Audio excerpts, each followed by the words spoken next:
सरगम एक चंचल, खुशमिजाज और बहुत ही समझदार बच्ची है। उसकी मुस्कान में ऐसी उजली चमक है कि उसे देखते ही किसी भी उदास चेहरे पर खुशी की एक नई किरण खिल उठती है। वो हमेशा नई चीजें जानने को उत्सुक रहती है। कभी चींटियों का घर देखती है, कभी बादलों में जानवरों की आकृतियां ढूंढती है। उसे अपनी कक्षा के सभी बच्चे पसंद हैं, पर उसकी सबसे प्यारी दोस्त है कमलिनी। कमलिनी बहुत सुंदर, भोली भाली और शांत स्वभाव की है। उसके हल्के घुंघराले बाल और बड़ी बड़ी मासूम आंखें हैं। बस एक बात थी जो कमलिनी को हमेशा परेशान कर देती। वो पढ़ाई में थोड़ी कमजोर थी। उसे पहाड़े याद नहीं रहते थे, गणित में गड़बड़ हो जाती और कविता सुनाते समय शब्द उलझ जाते। लेकिन सरगम उसके लिए हमेशा एक छोटी शिक्षिका बन जाती। कभी सरगम उसे पहाड़े गाना सिखाती। 2 एकम 2, 2 दूनी 4, ऐसे गुनगुनाओ, याद हो जाएगा। कभी कविता सुनाती। ये देखो, ऐसे हाथों से भाव बनाओ, कविता अपने आप याद हो जाएगी। धीरे धीरे कमलिनी को पढ़ाई में मजा आने लगा। दोनों की दोस्ती और गहरी होती चली गई। एक दिन पाठशाला से लौटते समय कमलिनी अचानक बोली, सरगम, आज तू मेरे घर चलेगी? मैं तुझे अपनी बड़ी दीदी से मिलवाऊंगी। वो इतनी मजेदार कहानियां सुनाती हैं कि तू सुनकर दंग रह जाएगी। सरगम कहानी सुनने की बहुत शौकीन थी। वो तुरंत उत्साहित होकर बोली, हाँ क्यों नहीं, चल अभी चलते हैं। दोनों हंसी खुशी रास्ते पर उछलती कूदती चल दी। रास्ते में पेड़ों की छाया थी, कहीं कहीं चिड़ियां चहचहा रही थी और हवा में ताजे फूलों की खुशबू थी। सरगम बहुत प्रसन्न थी। नई जगह, नए लोग और नई कहानी। कमलिनी का घर बहुत सुंदर था। फर्श चमकदार, दीवारें हल्के गुलाबी रंग की और कमरों में फूलों की हल्की खुशबू। सरगम ने सोचा, कमलिनी का घर कितना प्यारा है। लेकिन जैसे ही कमलिनी उसे अपनी बड़ी दीदी के कमरे में ले गई, सरगम ठिठक गई। कमरा आधा अंधेरा था, खिड़कियां बंद थीं, दीवारों पर अजीब अजीब डरावने चित्र लगे थे। लाल आंखों वाले भूत, लंबे दांतों वाले पिशाच, काले वस्त्र में चुड़ैलें और खुरदुरे नाखूनों वाली परछाइयां।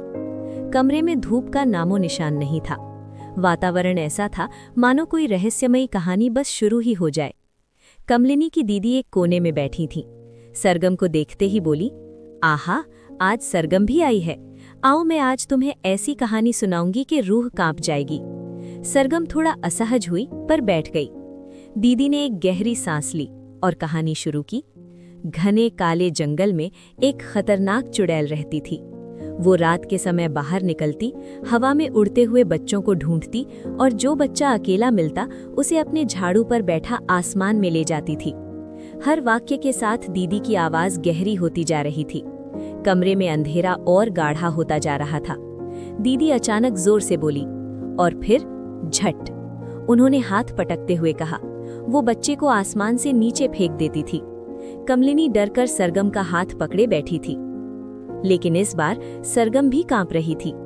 कहानी इतनी डरावनी थी कि हर शब्द मन में छेद कर रहा था। रात को घर लौटकर सरगम ने खाना तो खाया, पर दिल भारी हो रहा था। जिस समय वो बिस्तर पर लेटी, कहानी के दृश्य उसकी आंखों में घूमने लगे।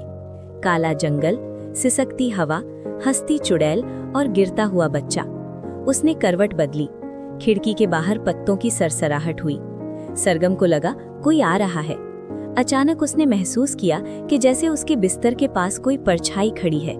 वो घबरा गई और चीख पड़ी, माँ। माँ दौड़ी, पिताजी भी आए। माँ ने उसे बाहों में भर लिया। डरने की क्या बात है, तू तो मेरी बहादुर बिटिया है।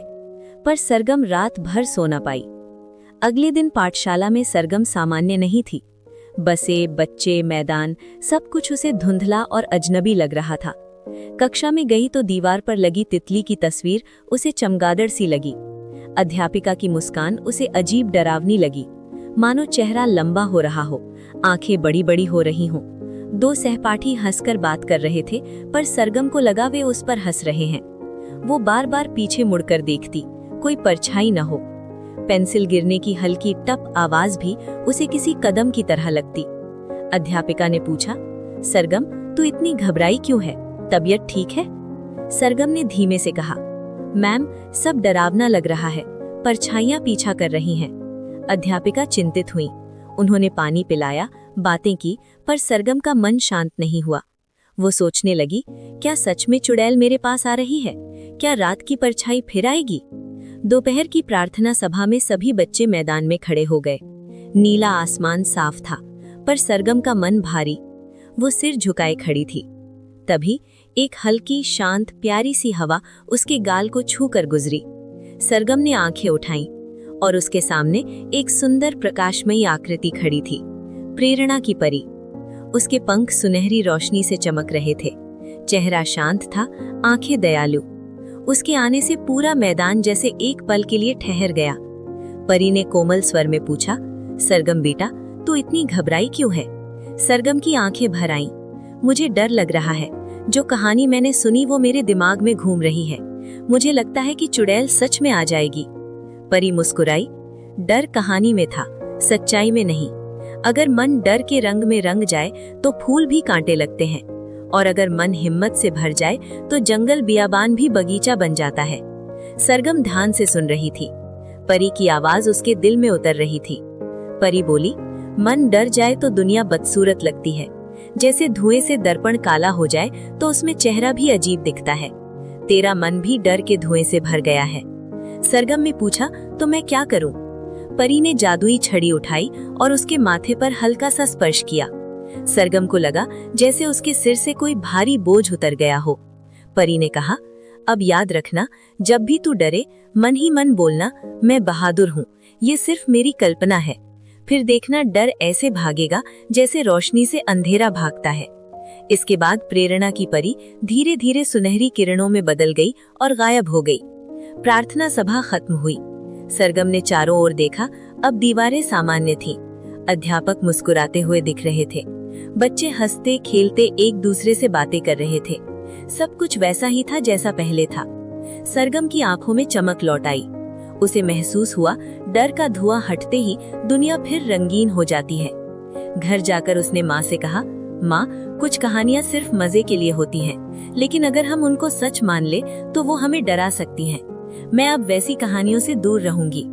माँ ने प्यार से उसके सिर पर हाथ फेरते हुए कहा, बहुत समझदार हो गई मेरी गुड़िया। अगले दिन सरगम फिर कमलिनी के घर गई। कमलिनी बहुत खुश थी कि सरगम आई है। कमलिनी की दीदी कमरे में बैठी थी। सरगम ने धीरे से कहा, दीदी, आपकी कहानी बहुत रोमांचक थी, लेकिन छोटी बच्चियों को डर भी लग सकता है। क्या आप अगली बार ऐसी कहानियां सुनाएंगी जिनमें बहादुरी हो, हंसी हो, सीख हो? दीदी हंस पड़ी। अरे, तुमने तो मेरी आंखें खोल दी। ठीक है, आज से मैं ऐसी कहानियां सुनाऊंगी जो बच्चों को बल और प्रेरणा दे।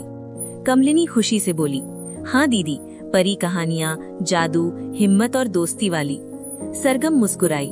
उसके भीतर अब कोई डर नहीं था, सिर्फ आत्मविश्वास था, साफ, उजला, चमकदार। उस रात घर में हल्की हवा बह रही थी। पत्तियों की सरसराहट हुई। पहले सरगम डर जाती, लेकिन अब वो मुस्कुराई। अरे, ये तो पेड़ों की बातों की आवाज है। खिलौने की परछाई दीवार पर पड़ी। सरगम हंसकर बोली, अरे, ये तो मेरी गुड़िया की परछाई है। और जब अचानक कोई अजीब सा ख्याल आया, उसने परी के शब्द दोहराए, मैं बहादुर हूँ, ये सिर्फ मेरी कल्पना है। बस डर वहीं खत्म। कहानी की सीख, डर से भागने से नहीं, उसे समझने से जीत मिलती है। कल्पना जब डर में बदल जाए तो मन भारी होता है, पर कल्पना जब हिम्मत का रूप ले ले तो बच्चा आसमान छू सकता है।